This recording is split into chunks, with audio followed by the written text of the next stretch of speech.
Oke, bismillahirrahmanirrahim. Alhamdulillah, Allahumma sholli ala sayyidina Muhammad wa ala ali sayyidina Muhammad. Qala Rasulullah sallallahu alaihi wasallam, man dalla ala khairin falahu mislu ajri fa'ilihi. Wa qala Imam Syafi'i fi qawlihi, ridun nasi ghayatan la tudrak wa ridullahi ghayatan la tudrak. Fatruk ma la tudrak wadruk ma la tudrak. Anna qala Allah ta'ala fil Qur'anil Karim, fa idza faraghta fansab wa ila rabbika farghab. Oke, sekarang perhatikan baik-baik. Bukan untuk diri saya pribadi, tapi untuk kita bersama. Entah itu ada yang muda, tua, ataukah ada orang anak-anak kecil yang merancik dewasa, ataukah kalian semua yang akan men-share video ini, entah itu menjadi bermanfaat kepada lainnya, agar kita bisa mempersiapkan diri. Oke.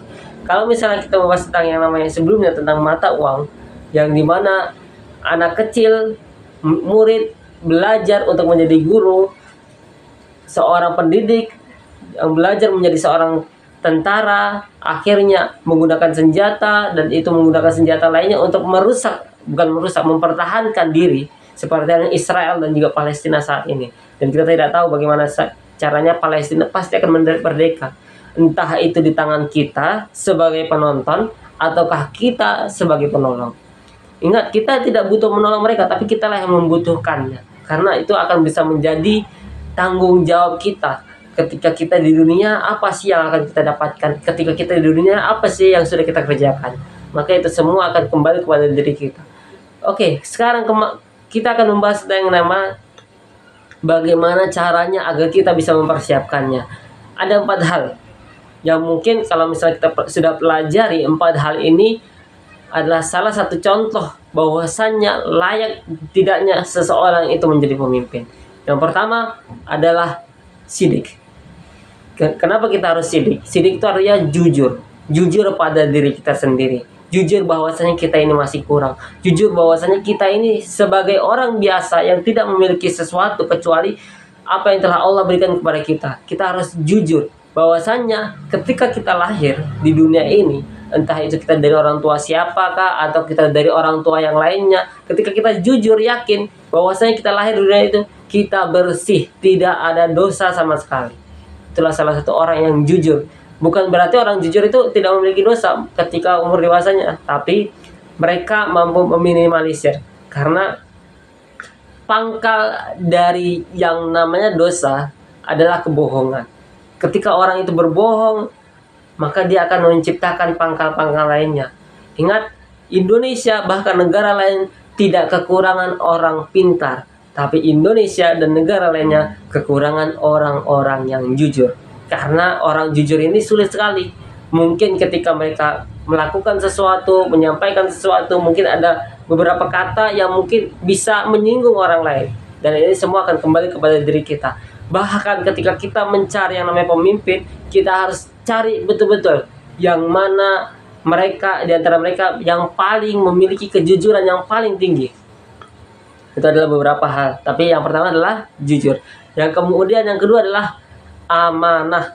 Amanah itu adalah ketika kita mendapatkan sesuatu, kita menjaganya. Dan ketika kita memberikan sesuatu, kita harus mengistiqomahkannya. Karena amanah ini tanggung jawabnya berat. Ketika kita di dunia saja, kita diberikan amanah bahwasanya tangan untuk apa, kaki untuk apa, mulut untuk apa, mata untuk apa, telinga untuk apa, itu semua adalah amanah.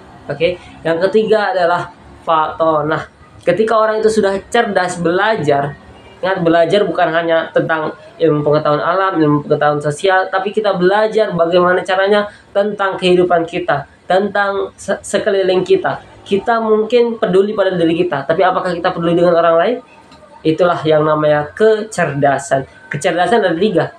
Kecerdasan intelektual, kita dapatkan tentang ilmu yang pengetahuan yang ada dalam diri kita. Kemudian kecerdasan emosional, bagaimana caranya kita memiliki rasa empati kepada orang lain. Yang ketiga adalah kecerdasan spiritual, bahwasanya ada yang menciptakan kita. Kalau misalnya kita berpikir lagi bahwa ada ayam, ada kucing, ada jerapah yang lehernya tinggi, yang panjang, kemudian ada gajah yang memiliki belalai. Itu dari siapa? Apakah manusia bisa membuatnya? Apakah manusia hanya bisa membuat genetik seperti itu? Manusia hanya bisa membuat saat ini, bisa membuat yang namanya robot, itu pun dari apa? Dari kecerdasan manusia, yang mana kecerdasan itu dari akal, dari otak, dan dari otak tersebut siapa yang membuat? Yaitu Allah Subhanahu wa Ta'ala.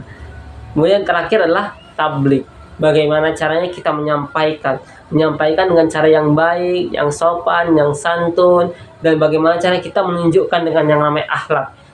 Karena banyak orang yang menunjukkan sesuatu tapi dia dengan cara yang salah. Bahkan ada orang yang menunjukkan sesuatu yang salah tapi padahal itu yang benar. Maka itu semua akan kembali kepada diri kita, muamalah Allah dan muamalah manas. Perbaiki hubungan kita dengan Allah dan perbaiki hubungan kita dengan manusia. Tapi yang paling utama adalah memperbaiki hubungan kita dengan Allah dan niatkan lillahi ta'ala. Dan jangan lupa saksikan video selanjutnya.